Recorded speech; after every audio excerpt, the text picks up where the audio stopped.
Assalamualaikum warahmatullahi wabarakatuh. Selamat berjumpa lagi. Pada pembahasan kali ini kita akan pelajari mengenai operasi pada bentuk akar, di mana nanti yang kita pelajari adalah penjumlahan ataupun pengurangan, kemudian perkalian ataupun pembagian pada bentuk akar. Yang perlu kita ingat, pada bentuk akar ini sebenarnya adalah materi yang sudah dipelajari di tingkatan SD ataupun MI. Maka pada prinsip-prinsip dasarnya sudah saya anggap menguasai ya. Khususnya yang kita pelajari kali ini adalah pada bentuk akar pangkat 2. Kita lihat nanti sebenarnya ini mudah ya, penjumlahan, pengurangan ataupun perkalian, pembagian, cuma memang banyak kadang-kadang yang terlupa prinsip dasarnya. Oke, yang pertama untuk penjumlahan ataupun pengurangan ini pada prinsip dasarnya adalah yang bisa dioperasikan pada bentuk akar, operasi penjumlahan ataupun pengurangan adalah pada bentuk akar dengan jenis yang sama, atau kata lainnya adalah pada bentuk akar yang bilangannya sama. Nah, ini secara umum seperti ini. P akar A ditambah atau dikurangi Q akar A, maka akar A nya ini harus sama ya, ini sejenis akar A nya. Nah, ini akar sejenis, akarnya sama, kemudian jenis akarnya juga dalam hal ini adalah akar pangkat 2 yang sama. Nah, jadi yang dijumlahkan adalah bilangan yang berada di depan akarnya. Nah, seperti ini. Kemudian yang pada bentuk akar tidak kita jumlahkan, cukup kita tulis lagi. Nah, ini tentu dengan syarat ya, karena bentuk akar, maka ini bilangan P dan Q-nya adalah bilangan real. Kemudian bilangan akarnya, bentuk akarnya adalah harus lebih besar dari 0 supaya terdefinisi. Untuk lebih jelasnya kita lihat contoh ya, prinsip tadi. Jadi intinya adalah pada bentuk akar harus yang sama dan sejenis. Contoh, akar 3 ditambah akar 5. Ini kan secara mudah ini tidak bisa kita kerjakan atau kita operasikan lebih sederhana lagi. Kenapa? Karena jelas akar 3 dengan akar 5 adalah berbeda ya. Nah, ini 3, ini 5 ini. Nggak usah kita jumlah menjadi akar 8, justru malah jadi salah. Maka ketika ada akar 3 ditambah akar 5, maka tetap ini udah bentuk yang paling sederhana ya. Tetap kita tulis saja akar 3 ditambah akar 5. Seperti ini udah paling sederhana. Nah, lain dengan contoh kedua. Ketika 2 akar 3 ditambah 5 akar 3, ini kita lihat dulu bentuk akarnya. Akar 3 dengan akar 3 sama, ini sejenis.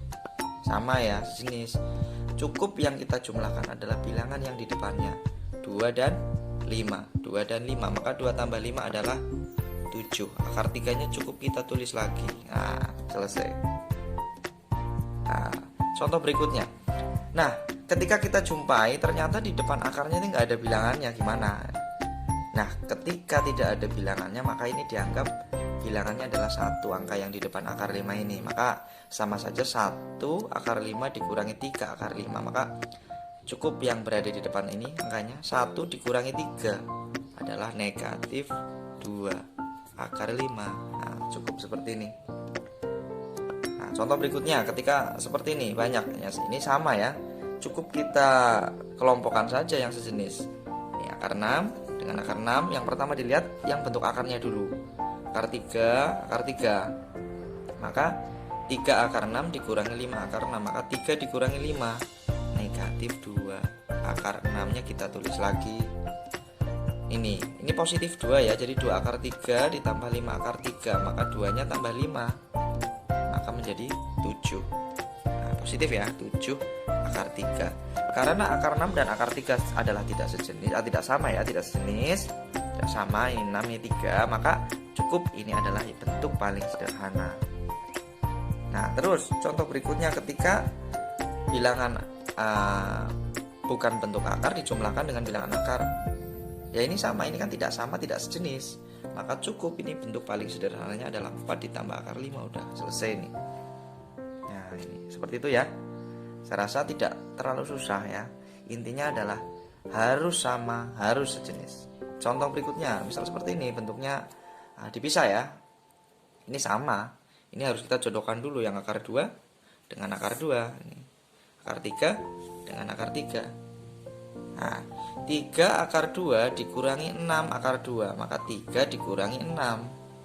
3 dikurangi 6 adalah negatif 3 akar 2. Kemudian yang sebelahnya 5 akar 3 dikurangi min atau negatif 2 akar 3. Ketika negatif atau seperti ini ya, ketemu, maka ini menjadi plus 5 ditambah 2, maka menjadi 7 plus ya. Nah, akar 3. Karena nggak sama, maka ini udah paling sederhana. Nah, itu untuk penjumlahan dan pengurangan, tidak terlalu susah. Seperti itu untuk penjumlahan dan pengurangan. Saya rasa tidak terlalu susah.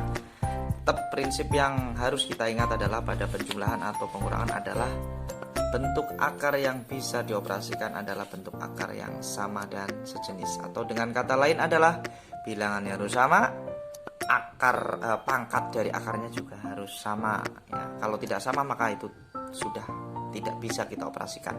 Ini yang paling sering seperti ini, akar 3 tambah akar 5 itu akar 8, itu salah, itu keliru. Maka ini udah paling sederhana. Demikian untuk penjumlahan pengurangan. Untuk pembahasan berikutnya adalah di bentuk perkalian dan pembagian. Demikian. Assalamualaikum warahmatullahi wabarakatuh.